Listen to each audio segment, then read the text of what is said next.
La Comisión para el Diálogo Penitenciario y la Pacificación se constituyó el pasado 16 de diciembre con la intención de tener una mirada completa a la realidad que se vive en las cárceles del país, así como propuestas integrales de solución a los problemas que allí se viven y que terminan afectando a la sociedad entera.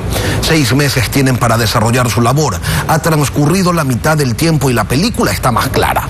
Vamos a conversar sobre esto con Nelsa Curvelo, presidenta de esta Comisión para el Diálogo Penitenciario y la Pacificación. Nelsa, buenos días, bienvenida a Contacto Directo. Muchas gracias. En el primer informe presentado luego de 3 meses de trabajo, ustedes observan 6 de rehabilitación social. Es un eufemismo, una mentira, que con suerte y son cárceles no más, cárceles violentas, y no solo por las masacres, sino por la inaccesibilidad a los más básicos derechos humanos. Pero eso no ocurre de un día para otro, Nelsa. ¿Qué pasó aquí? Hubo ausencia total, no solo de gobierno, sino de Estado. Las cárceles eran autogobernadas. Es otro Estado dentro del Estado, con su propia guardia, su propia economía, su propio todo. Por un poder más grande que el del Estado. Por un poder dentro de las cárceles más grande que del Estado, y creo que creer que solo dentro de las cárceles. Es una expectativa más que una realidad eso, ¿no?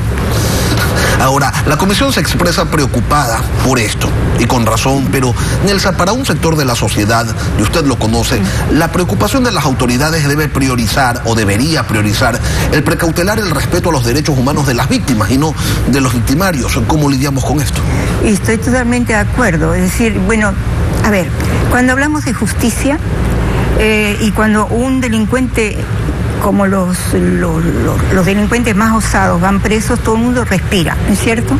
Y dice, bueno, está en la cárcel, y ahí nos olvidamos, ya, es como una bodega, ya los depositamos y sigan. Hay una cantidad de presos que no son ellos, que son el que hizo una contravención, el que no pagó a su hijo, todo eso está mezclado. Ya. Entonces esa cárcel se convierte en una escuela de delito. Cuando yo digo justicia, tengo que pensar en reparación, no solo en castigar, sino cómo reparo el tejido social que está roto.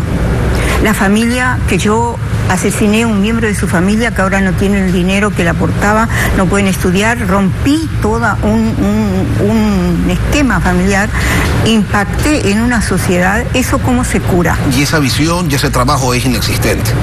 No existe porque tenemos una visión punitiva de la justicia.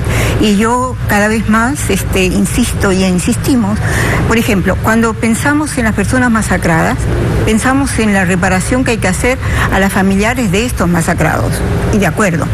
Pero también hay que pensar en las víctimas de los cuando estos han cometido atrocidades que no son solamente dentro de la cárcel, sino afuera.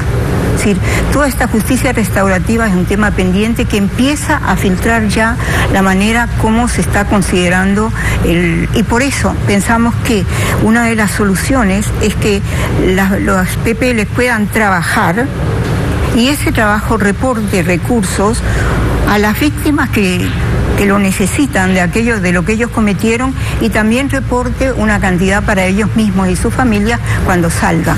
Pero el tejido social no se repara solo con que yo castigue a alguien que me hizo un horror y lo tenga ya encerrado.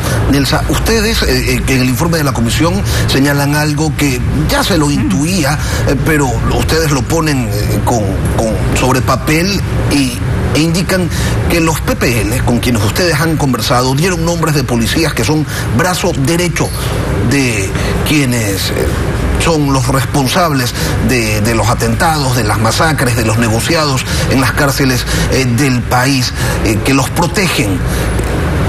¿Qué está pasando? Eso es evidente, y lo sabe el SNAI. Y no se hace nada también. Están haciendo algo. Empezaron a cambiar funcionarios. Pero esta es una enfermedad, es un árbol con raíces muy potentes. El 10% se dijo de los funcionarios del Estado, entiéndase, SNAI, policías y militares, trabajan para estas organizaciones narcocriminales. Son cómplices, apoyan, favorecen. Si no, ¿cómo explicamos la presencia de armas, de drogas, de un montón de cosas que no deberían estar? Eso no pasa caminando por la puerta. Ahora, ustedes señalan en el informe también que se debe trabajar en prevención porque el 75% de la población carcelaria son jóvenes de entre 18 y 35 años. ¿Cómo lograron determinar esto, Nelsa? Y se lo pregunto con la curiosidad propia de quien al leer el informe se encuentra con que es la falta de un censo el que no permite saber en qué cárcel está alguien detenido, cuántos años lleva cumpliendo, cuál es su condena, cuál es su preparación académica, cuál es su estado de salud. Entonces, ¿cómo se pudo determinar esta situación? Hay presos en Esmeraldas.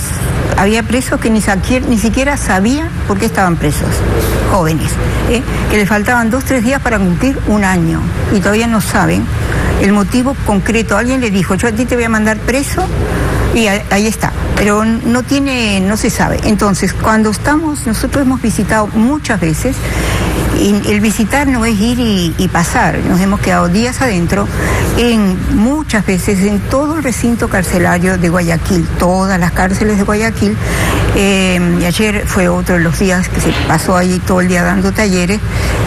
Turi, el Inca, la Tacunga, Esmeraldas, y el común denominador de la mayoría de los presos son los jóvenes. Nelsa, ustedes en el informe hacen un sinnúmero de recomendaciones. Hace un momento decía, algo está haciendo el SNAI, pero aquí el problema, la gravedad de la crisis no amerita que algo se haga, sino que se haga todo. ¿Qué está ocurriendo? ¿Por qué no se toman decisiones estrictas que apunten a corregir la situación que se vive en estas cárceles? Hay un equipo técnico que está liderado y muy bien por la Secretaría de Derechos Humanos, que es realmente, lo vi en Turi, la Secretaría de Derechos Humanos fue la que logró identificar, entregar los cadáveres, llevar a las familias y a los cadáveres al lugar de donde eran, de Machala, de donde fuera, estaban en Cuenca. Hizo un trabajo en 3 días excepcional, con unas fichas donde usted podía encontrar todo. La edad. Pero eso es reacción. Eso, sí, por eso digo, eso ahora, y con un grupo de 20 personas. Ese equipo técnico que tiene un conjunto de ministerios y del SNAI, además de eso, requiere recursos. Si usted tiene un equipo que no tiene los recursos, para el censo se necesitan recursos. Si yo no me equivoco, creo haber oído a la secretaria decir que ya consiguieron $200.000. $200.000, si yo oí bien, es una ONG. No es un servicio del Estado.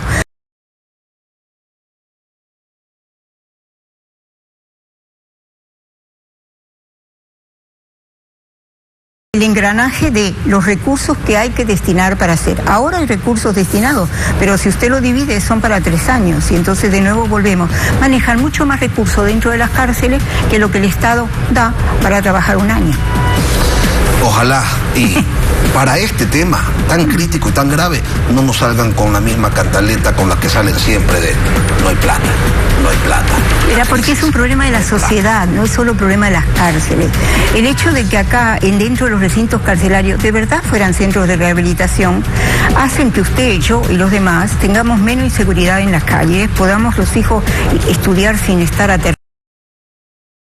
Pero si acá tenemos un peligro, no invertimos, porque decimos allá ellos, el resultado es lo que tenemos de la guerra en las calles, de la inseguridad para todos, porque ellos y nosotros estamos conectados. Nelsa Curvelo, presidenta de la Comisión para el Diálogo Penitenciario y la Pacificación. El tiempo es un tirano también, Nelsa. Muchas gracias. Teníamos muchas más por conversar, pero habrá una próxima ocasión. Gracias por acompañarnos aquí. Gracias a ustedes. Muchas gracias.